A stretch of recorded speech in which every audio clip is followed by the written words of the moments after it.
Hi everyone, it's Evangeline here at Etrailer, and today we'll be taking a look at our Kuat Sherpa 2.0 2-bike platform rack right here on our 2012 Volkswagen Routan.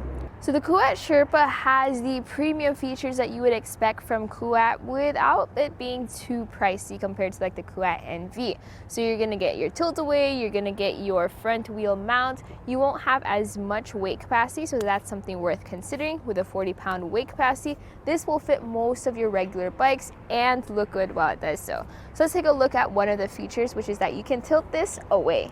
So we have a lever right over here. You're gonna wanna pull that lever and just drop this down to a tilt. Why would you tilt your bike rack away? Well, if you wanna access your hatch even with your bikes on. Now, as you can see here on our Volkswagen Routan, as we open the door, we clear the pedals, but we do not clear our handlebars. So you still have just enough space to reach in there and maybe grab your waters, your helmets, your bags, but you are gonna have to kind of hold on to your door as you do so, especially if you have normal handlebars like I do. So I'm just gonna push this up and notice how it automatically right there snaps into place in the ready position. So let's talk about the way our bike is mounted. This does have a weight capacity of 40 pounds per bike, which is awesome since that's a little bit more than some of your other bike racks. My women's bike here actually weighs 39, so I can't put it on those other bike racks, but here, no issues at all. So our bike is held down by two mounting points. One is going to be the wheel strap over here in the back, and the other is our front wheel cradle holding down our front wheel. I guess the front wheel mount is what it's called. I really like pretty much any bike rack that has that front wheel mount just because it makes it so much easier to load and unload your bike. And if you have different frames, like we have our women's frame here, or if you have a step-through frame or a children's bike frame, those sometimes need frame adapter bars in order to use a traditional hook to mount it. That one, you don't have to worry about that. Also, if you have a carbon fiber frame bike, those hooks could potentially damage or crack that frame. Here, since it holds it by the wheel, if you have that kind of bike, no issues at all either. So we're gonna take our bike off by starting at the wheel strap. So you just press that lever in there and that allows you to lift that strap up. And what I like to do is just kind of tuck it out of the way so it doesn't get caught up in our spokes.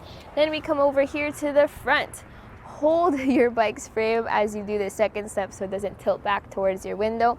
You press this button and then you lift that hook up and then you push that hook out like that, and from there, just like that, you're ready to lift your bike up and you're ready to go on a bike ride.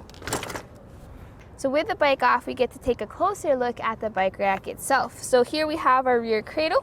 When you do have your bike off, please put that strap back into place so it's not flopping around as you drive around. We also have a pivoting rear cradle, so you can pivot it back and forth for different wheelbases. The maximum wheelbases can carry is about 48 inches. On the front, we have this front wheel cradle, and this folds down just to be nice and neat. We also have our front wheel clamp. So this, we talked about earlier how much I like it for different bike frames. That folds down and folds down there. So we have this nice compact bike rack, really easy to use. Now, whenever you have anything mounted to your hitch, there's gonna be some length added to the back of your vehicle. So we'll take some measurements just to see exactly how much. I'm going to measure from the bumper here of our Volkswagen Routan to the end of the bike rack, and it sits at 31 inches of length. So that's pretty normal for a 2-bike platform rack. You already have a long vehicle though, so that's just something extra you'll have to consider whenever you're backing into your garage or parking into a tight spot. If you already have a small garage with this bigger vehicle, that may be an issue for you, so take those measurements. Now let's talk about ground clearance. Ground clearance is going to be measured from underneath your bike rack at the end to the ground. So that sits at about 22 inches over here. Now by the shank, it sits at 12 inches. So ground clearance is important, especially here on your van, since your hitch is a bit lower to the ground compared to if you had like a taller SUV or a truck. As you go up those really steep inclines like your driveways or hills, your front will go up, your back will go down, so you'll greatly appreciate how hitch accessories that have a shank rise like this would work, because then your bike sit higher up off the ground. All right, we took a look at those measurements with it in the down position. Now let's fold this bike rack up into the compact or the portable position. we have a lever right over here. You're going to want to pull that lever again, just like what you did to tilt it away earlier. And then this now folds up against your van. So let's take a look at some measurements. One is going to be the closest point.